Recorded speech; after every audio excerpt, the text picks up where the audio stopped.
Hello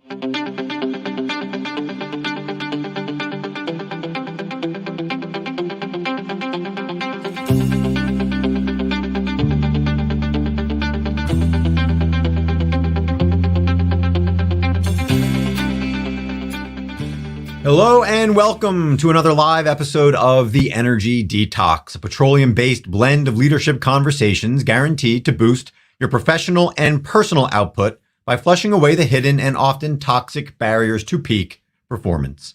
I'm your host, Joe Sinnott, a chemical engineer, executive coach, and 16-year energy industry veteran, helping you tap into the same resources fueling today's most successful and sustainable leaders.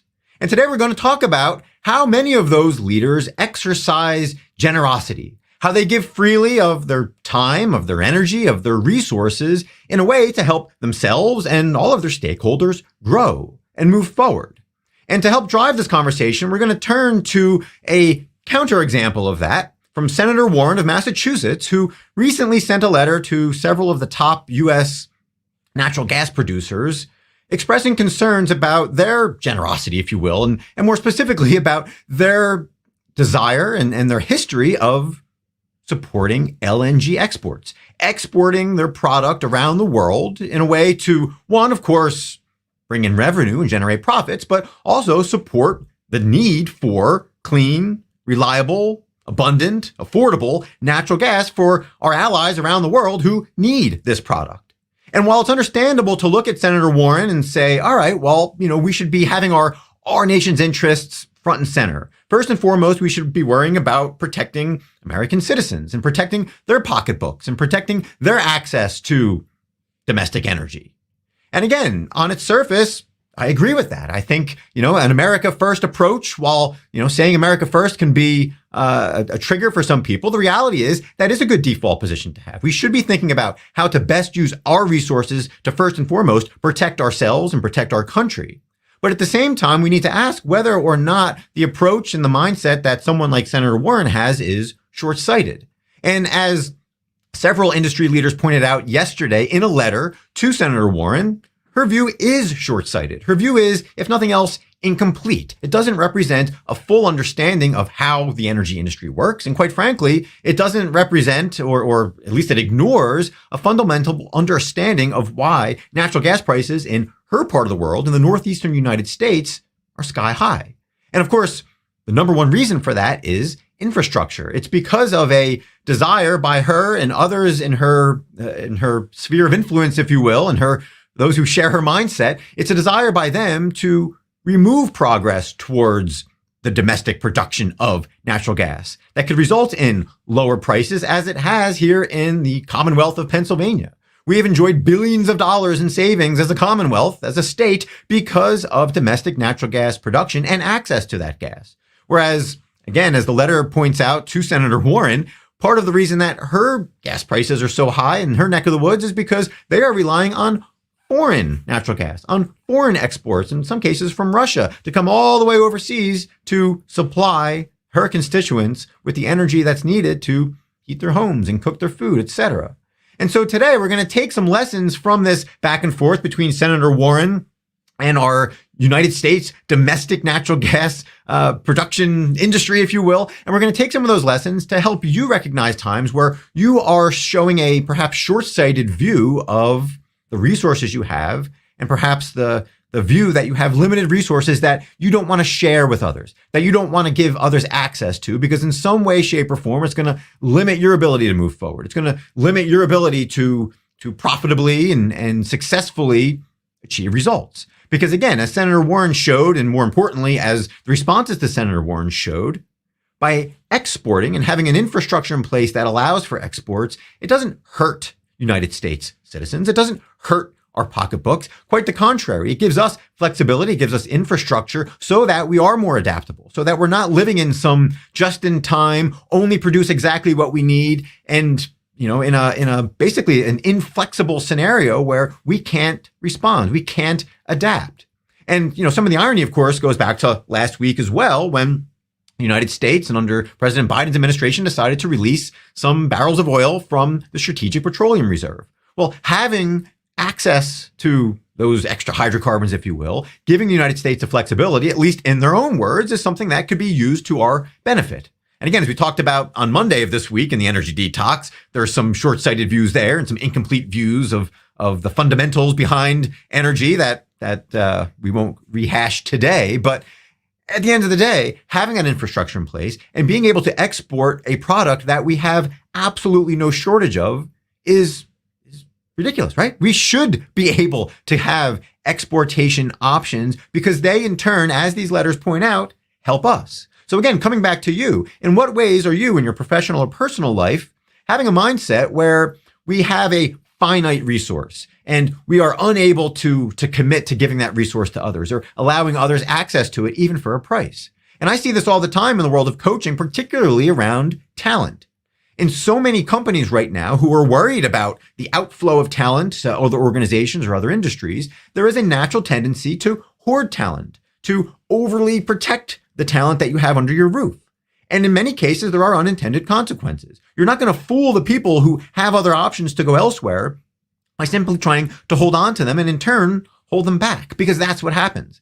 And it might be the best of intentions, right? You want to hold on to your precious resources, whether they're molecules that can, again, provide energy to people or whether they're individuals with certain talents. It's a natural tendency. And again, as we head into winter here, you can look outside, you can watch the squirrels who are burying all of their acorns, right? It's natural for you to say, hey, look, there's some tough times coming here. It's going to get cold. We're not going to have access to these things. So let's gather what we can. Let's bury what we can. Let's try to hold on to it. But the reality is this mindset, whether we're talking about energy policy, whether we're talking about talent within an organization, or quite frankly, whether we're talking about the time and energy that you devote to your community, to your family, the reality is it's not as finite as you think it is in many cases. And the reality is, of course, and this is about as cliche as it could get, but the more you give in many cases, the more you get back. And that's true with energy policy. That's true with creating an infrastructure that allows for the exportation of energy, which in turn leads to more jobs. And I would say more important than those jobs, more flexibility as a nation to adapt and respond and to have some geopolitical influence over our allies or over our enemies, quite frankly. Those are all positive things. But if you have a short-sighted view that you have a finite resource and by allowing other people to have access to it, then you're somehow going to injure yourself and hurt your position, well, again, you're asking for trouble. So as we've been doing on the Energy Detox, let's take this theme, let's take this idea of leaders, whether they're in politics, whether they're in business, or again, whether they're simply in the community. Let's take this theme of leaders who unwittingly and in some cases inadvertently have this protection mentality. And yet let's use it to help you ask some questions of yourself today that can identify times where you might be tending more towards a hoarder, if you will, than a free-giving leader who recognizes that investing some of your resources in others can provide tremendous benefits to you and your stakeholders. And that first question today is, in what areas are you expressing hoarding tendencies that are preventing you and your stakeholders from making progress towards your stated goals? And again, if you happen to be watching this broadcast, you'll see that stated is in parentheses because, of course, the stated goals of someone like Senator Warren, of course, is to fight against the impacts of global warming and climate change. And as we know, one of the best ways to do that, of course, is to rely as heavily as possible, at least in the short term, on natural gas and to replace many of these high carbon producing, high emitting energy sources like the burning of biomass with natural gas. So, of course, the stated intention from a geopolitical standpoint and from a climate change standpoint is seemingly at odds with the desire to not give access to people around the world, access to natural gas, right? So same with you. You have a stated intention, I am sure, again, in a business sense, to say grow profits or to balance your books or to reduce debt or increase free cash flow, whatever the case might be. And so now you need to work backwards and say, all right, well, what are some of the things that you're doing to fight against that? And again, I'm sure that list is very long, but let's focus in particular on areas where you're holding on too tightly to resources that you don't need to be holding on to. And those could be something as simple as sharing how you're doing business with some of your peers. And I don't mean this in some sort of, antitrust manner. I'm not talking about divulging intellectual property, but are you open and honest about how you run your business? Are you open and honest about your day-to-day challenges that you're facing as a leader when you're speaking with other leaders? And if not, why? Why are you holding on to that? Now, as a coach, again, I'm privileged to have conversations and to have the trust with those who I'm conversing with for them to share their challenges, to share what's working well and what isn't working so well, so that we can, again, work towards some sort of solution and keep moving and moving faster and more confidently in a better manner. But when you have opportunities to share your challenges with others, are you holding on to them? Are you hoarding on to them because you're afraid that you're going to reveal something positive that might give others a competitive advantage? And if so, how might that be short-sighted? How might an extra ounce of collaboration and communication, again, all above board and all, without violating any sort of, again, antitrust rules and regulations, how might that lead to better results for you, for your company, for your team, for your stakeholders? And again, I've seen this not just in the world of coaching, of course, but in my career in the corporate world. In particular, one manager who was happy to bring people in and show them how we did things, show them how we operated, show them the tools and the tricks and the approaches that we took to conduct our business. And I remember he said this repeatedly, that he was not afraid to bring them in because it was much like McDonald's. That was the analogy he would use, where he said McDonald's would come in and they would show you all of how things worked. They'll bring you down to the basement of all of their various restaurants and they'll show you how things worked because they weren't afraid, because they knew that you couldn't replicate the culture. You could try to replicate the things that they're doing, but there's these other things in place. There's some of these intangibles that other companies, other competitors simply wouldn't be able to replicate. And by opening up the doors, if you will, if nothing else, McDonald's was confident that if anything, they would glean additional information, that people would ask questions that would cause them to think and cause them to operate better and more efficiently. So ask yourself, are you on guard for those opportunities to bring other people in, to share openly and freely what it is you do with others in an attempt to get them more excited, to get them more engaged, and to in turn help you stand out? And again, this only works when you believe that you actually have a differentiated project or a differentiated approach or a differentiated product or whatever the case might be. And again, as a leader, I hope you have some confidence that you are differentiated, that you're able to bring something to the table that others aren't. So if you have that confidence and if you have resources in place and you're willing to open up your doors and your lines of communication, ask yourself how that might lead to better results and help get you closer to your stated goals. And again, one final note on this, again, bringing it back to the world of coaching that I'm in, I'm happy to share what I do. I'm happy to share the insights. I'm happy to share anonymized insights and tidbits and results from those who I work with, because it's great, because I enjoy it. And because at the end of the day, it helps everyone. It helps me talk through these things. It helps me ask better questions. It helps the people that I'm engaged with ask better questions instead of just holding on to all of this information, this data, these insights that, again, people can charge for, people can write books on, people can sign up people to their master classes for. But at the end of the day, a lot of this information, is out there. The real value comes for you as an individual leader and your ability to work with others and to be there in the moment and to be conscious and to make decisions with all of this information. And again, so too in the world of coaching. I don't get paid because I'm here talking and asking you questions and sharing insights from current events and sharing insights from those who I work with and the results that other people have achieved. No, I do that freely because where I, quite frankly, make my money and where I generate revenue is by these one-on-one conversations that I have with individuals to help them think more clearly, to pull all of this stuff together in a more efficient way and in a much more effective way than perhaps they can, because individual leaders like you, quite frankly, are short on time. In many cases, you're short on energy. You are short on some legitimate resources that you would love to share with others, but can't.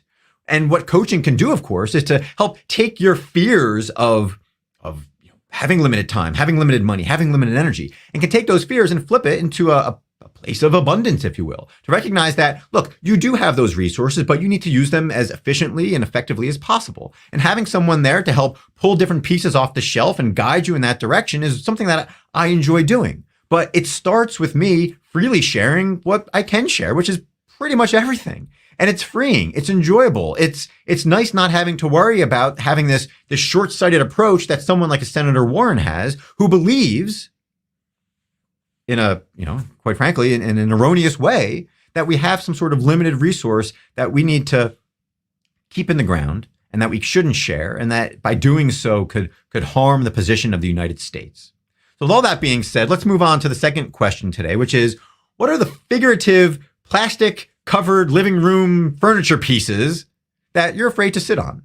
And again, this is a play, of course, on some of the cliched, nice, good living rooms, if you will, that, you're not allowed to go in as a kid. You're not allowed to certainly sit on the furniture. In some cases, in some families, they might even be covered in plastic. Again, just this visual representation of someone who has something, who has a resource, who has a couch or a chair or a place to sit, but you're not allowed to sit on it. You're not allowed to enjoy it.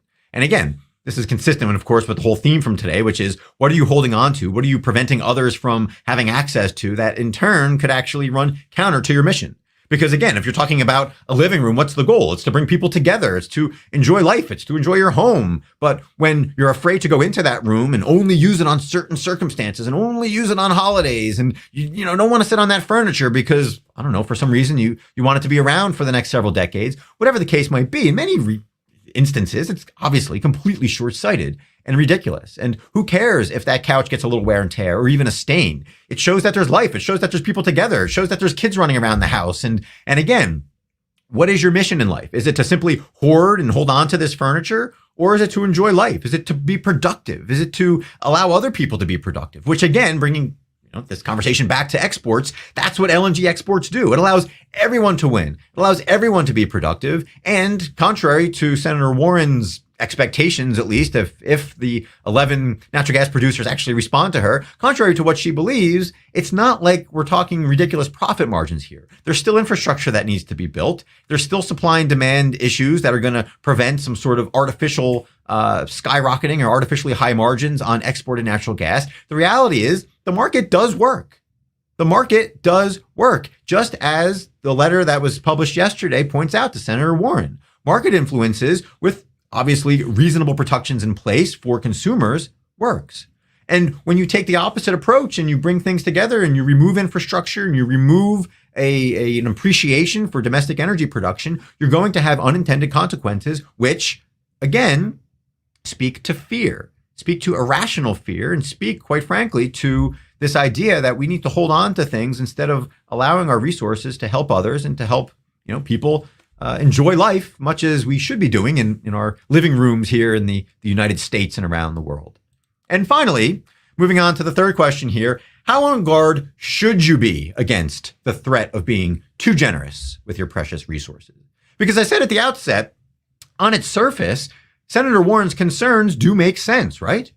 If we did have a finite amount of resources, and if LNG exports were to be translated into an unnecessarily high domestic cost of energy, then yes, those would be very real concerns. But of course, those concerns are not completely based in reality, and as we've expressed here over the last 15 minutes or so. But the bigger question for you is, at what point are you being too generous? At what point would it not be in the nation's best interest to have a robust export infrastructure? At what point in your own life, whether it's your personal life or your professional life, might it make sense to hold on to your talent a little bit more and to perhaps prevent people from moving up and having more opportunities to move to other companies, all